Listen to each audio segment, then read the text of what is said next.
isolated world to live in instead. And I don't blame anybody who decides to try and live in that, at least while they're raising a small child. Because it's kind of necessary for the small child in order to feel secure.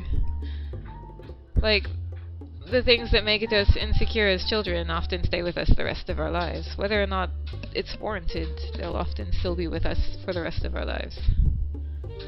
Whereas the things that made us feel safe and happy and secure stay with us for the rest of our lives, but in a positive way.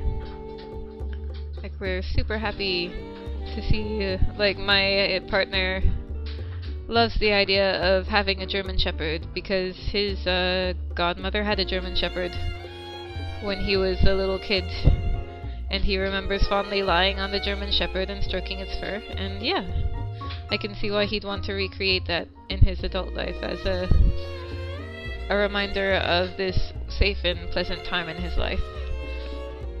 And I agree.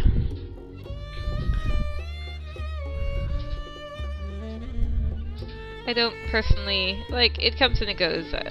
For me, I was very fond of my siblings and my mom, and we moved a lot, so I have lots of fond memories of roughhousing with my siblings and us being one big family unit, and that felt very good.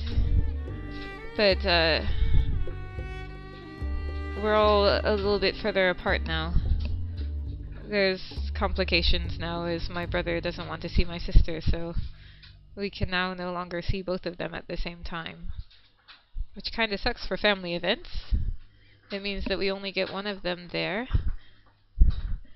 And I don't know if they understand how important they both are to the rest of our family. But they're certainly both very important to me. So it makes me pretty sad. But there's not much that one can do about that, really.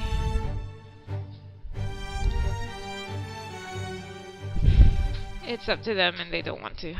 And that's just gonna be how it goes.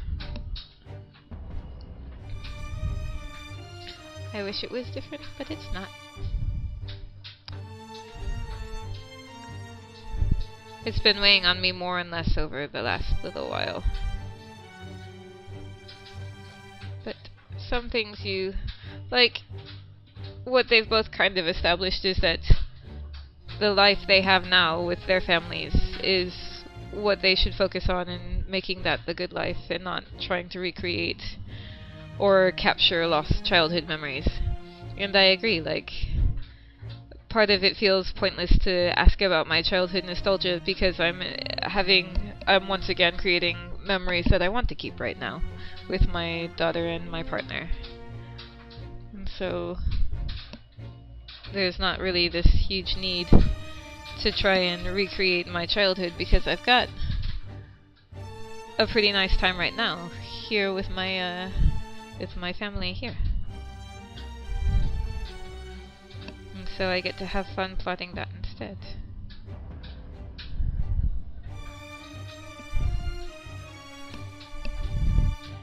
And yeah, I certainly wouldn't blame any person for feeling the need to focus on making good memories now rather than living in old memories or trying to recapture old memories, because, you know, time moves on. We all move on.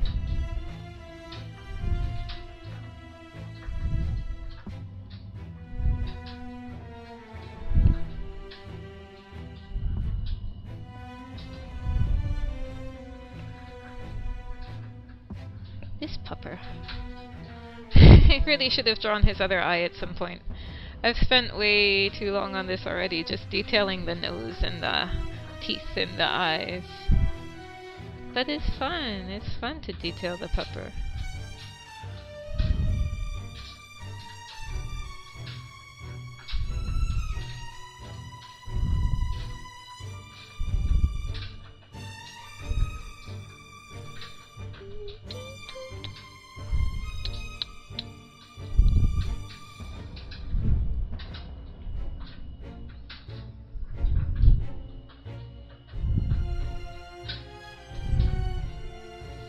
So yes, This pupper is adorbs and pleasing to my eyes. Is what I think.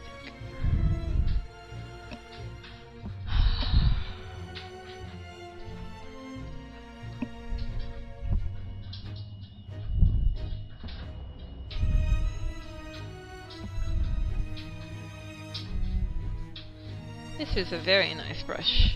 I am glad to have found it. Digital pencil thick and thin. It's a very good brush for getting a nice, pretty flow and good line length. I got these from somebody called Friendin, I think? Possibly if you Google him, you'll find them. I'm not sure if I saved the link, but I certainly bought these off of, I think, a Gumroad, because they were being recommended by people that I knew and respected as artists, as a good way to get a lot of brushes very quickly because they were on sale. And indeed, there are a lot of nice brushes. But installing them's a bit of a pain. Like, you have to take them in batches of like probably 30 to 40, and there are 420 of them. Or you could do it the way that the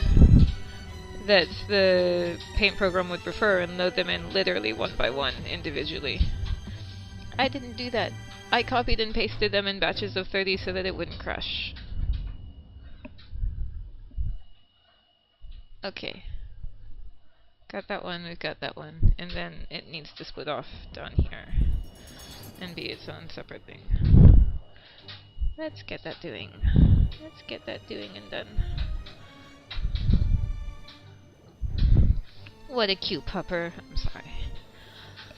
I'm sorry I keep reiterating how cute a pupper this pupper is, but sometimes you just gotta do it. You gotta just look back at the pupper and go, yeah, this is a cute pupper.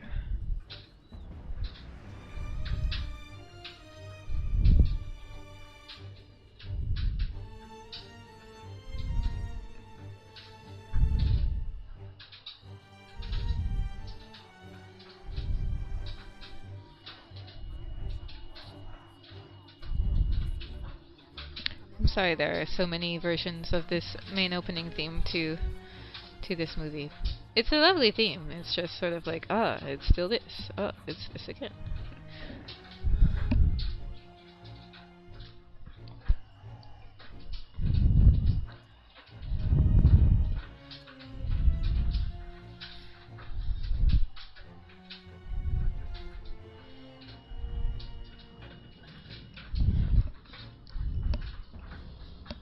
It's kind of abstract. I really should have made sure that everything was in its right place before I began trying to do shading.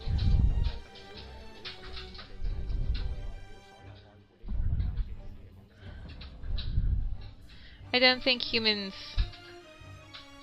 naturally pick up on the whole picture when it's this sort of in front of one's face anyway.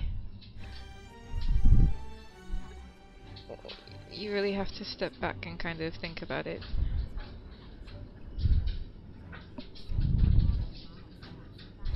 Adorbs and pleasing to my eyes. I ship it.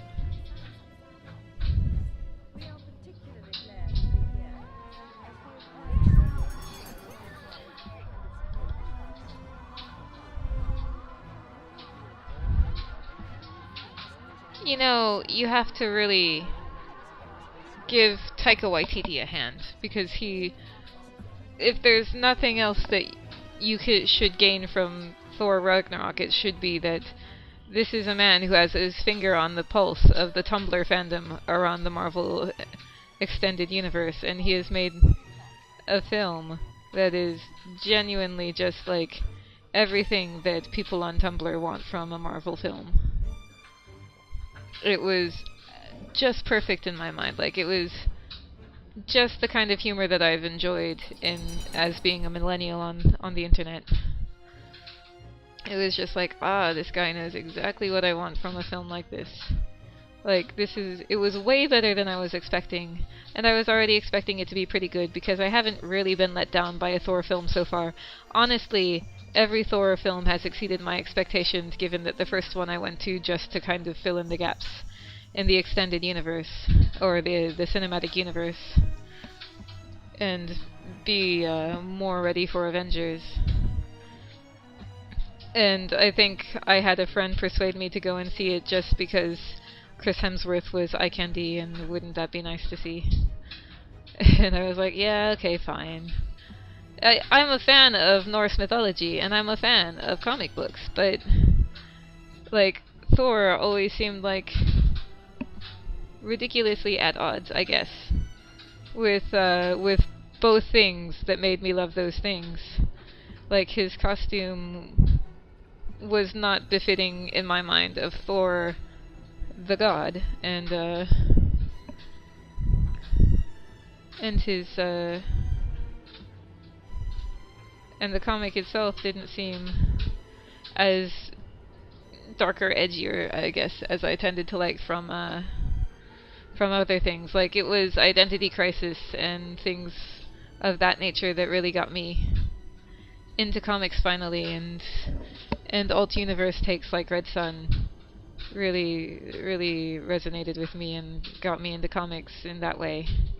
And then Thor is just basically probably everything about comics that kind of made me stay away, at least from like the visual representation of him. He looked like he was still stuck in the 70s, essentially. And while I enjoyed 70s superhero-ish cartoons when I was a kid, I certainly wasn't looking for them as a teenager with a darker and edgy sort of desire to all of the things that I watched. So, you know, the first Thor surprised me with the level of depth and amusing everything that it was able to convey. I'm a science nerd, so that it managed to tap into both my love of mythology and my love of science was just like, oh, this is fantastic. And then, yeah, Taika Waititi's rendition in Thor Ragnarok was just fantastic. Like, it probably wasn't as science-heavy, or even pseudoscience heavy as the previous installments, but it was still certainly amusing. It was amusing on that other level that nerds on the internet really appreciate. Like, I came for the mythology and I stayed for the lulz, essentially.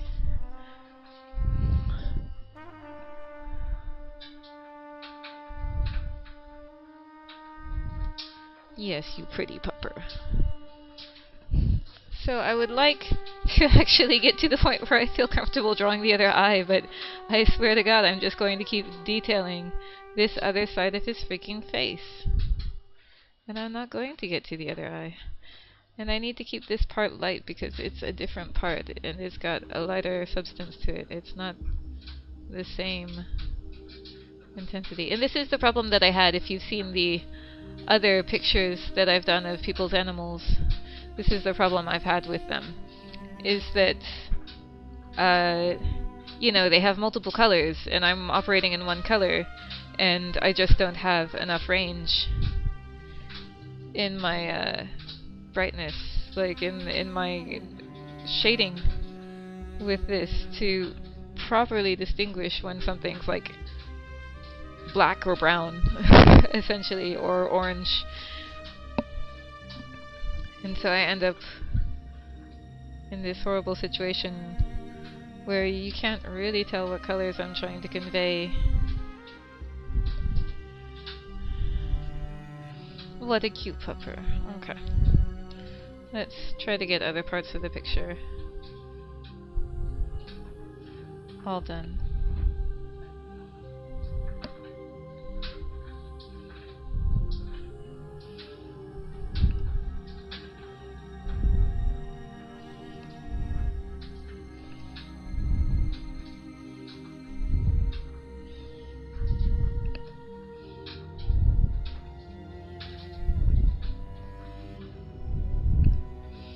Yeah, like,